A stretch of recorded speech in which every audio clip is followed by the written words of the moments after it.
दक्षिणी दिल्ली लोकसभा के वसंत कुंज में केंद्रीय मंत्री स्मृति ईरानी बजट पर चर्चा के लिए पहुंची, जहां पर उनके साथ सांसद रमेश बिधूड़ी सहित मंडल के और जिले के कार्यकर्ताओं के साथ साथ प्रबुद्ध बुद्धिजीवी वर्ग के लोग भी मौजूद रहे।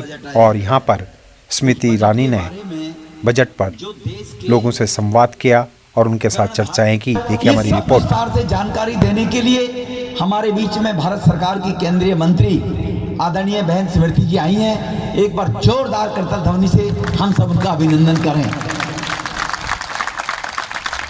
सरकार नहीं चलती, जमीन पर गरीब की आवश्यकता की पूर्ति के लिए सरकार, मध्यम वर्ग परिवार की पूर्ति के लिए आवश्यकता के लिए सरकार काम कर रही है। यही सब हम सब लोग यहाँ अपना जानकारी लेंगे और earn money. This is the initiative which we are not able to help them except 2014 से लेकर अब तक प्रधानमंत्री मोदी जी का एक ही लक्ष्य है कि कोई ऐसा विभाग न हो जहां पर महिला संबंधित विकास का कार्य न हो। तीर्थ हैं, धर्म कर्म को आगे ले जा रहे हैं। पुजारियों का ध्यान कब होगा हमारे प्रधानमंत्री जी का? तक सनातन धर्म की बात है तो एक हिंदू होने के नाते मेरा गौरव ये है कि भव्य राम मंदिर का निर्माण भी राम भक्त कर रहे हैं, सरकार नहीं कर रही है।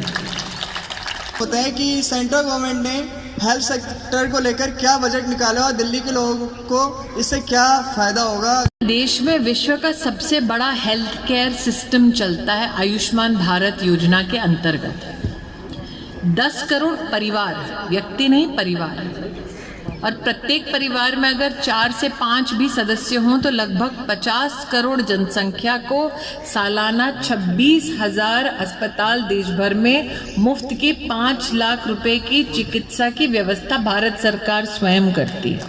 30 करोड़ कैंसर के टेस्ट किए देश की जनता ने। ये है कि क्या आप एक ऑर्डिनेंस नहीं ला सकते कि आयुष्मान जो योजना है वो दिल्ली में लागू की जाए? अपने देश में नरेंद्र भाई ने कहा वैक्सीन बनाओ, हमें ये ताकत है।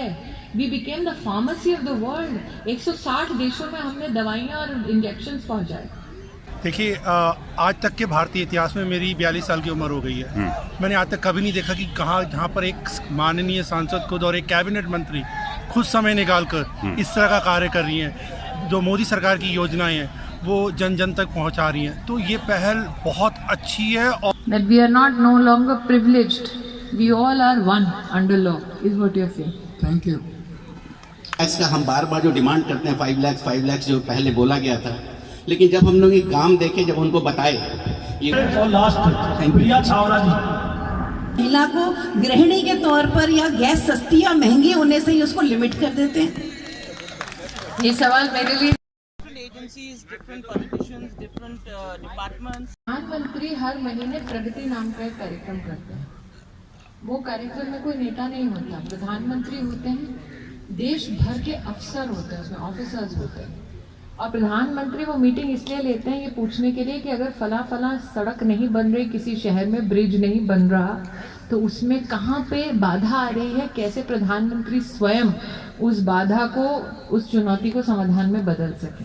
केंद्रीय मंत्री श्रीमती स्मृति ईरानी यहाँ पहुँची थी और बहुत ही फ्रूटफुल संवाद रहा हमारा उनके साथ। उन्होंने बहुत ही बेबाकी से सारे प्रश्नों के उत्तर दिए और पूरी तरह से हमारे डाउट्स को क्लियर। क्या लगता है फैक्ट की एक सांसद सतत आपके साथ संवाद में है, वही तो बदलते भारत का सबसे बड़ा प्रतीक है। अंदर फैक्ट की जिस बजट के ऊपर चर्चा करना, टिप्पणी करने आप आई हैं, वो मात्र इस वर्ष का बजट नहीं है, वो अमृत काल का बजट है।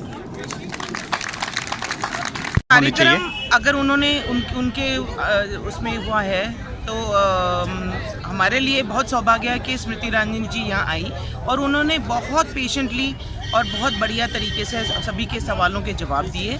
को लगता है कि मोदी सरकार में काम करने वाले लोग उसी उम्मीद के साथ में काम कर रहे हैं जैसा आप चाहते हैं। मैं पुनः एक बार बहन जी का बहुत बहुत आभार व्यक्त करता हूँ। हमारे देश के प्रधानमंत्री जो एक संपूर्ण अपोजिशन है, एक नैरेटिव फैलाने की कोशिश करता है। कभी बीबीसी का नाम लेता है, कभी किसका नाम लेता है, कभी महंगाई की बात करता है। तो सभी चीज के तथ्यों के आधार पर आंकड़े आम जनमानस तक जाना चाहिए। ये प्रधानमंत्री जी हम गरीबों के लिए कुछ कर रहे हैं, हम मध्यम वर्ग के लिए कर रहे हैं, बहनों के लिए कर रहे हैं, आदिवासियों के लिए कर रहे हैं, उनको जानकारी होनी। सभी लोग ना अखबार पढ़ते हैं, सभी लोग ना टीवी देख पाते हैं, तो वो उस नैरेटिव में कभी कभी लोग फंस जाते हैं। तो हमको लगा कि जो जनता के लिए देश के विश्वगुरु बनाने की तरफ देश आगे बढ़ रहा है और इतनी तेजी के साथ प्रगति हो रही है, वो आम जनमानस की जानकारी में रहना चाहिए।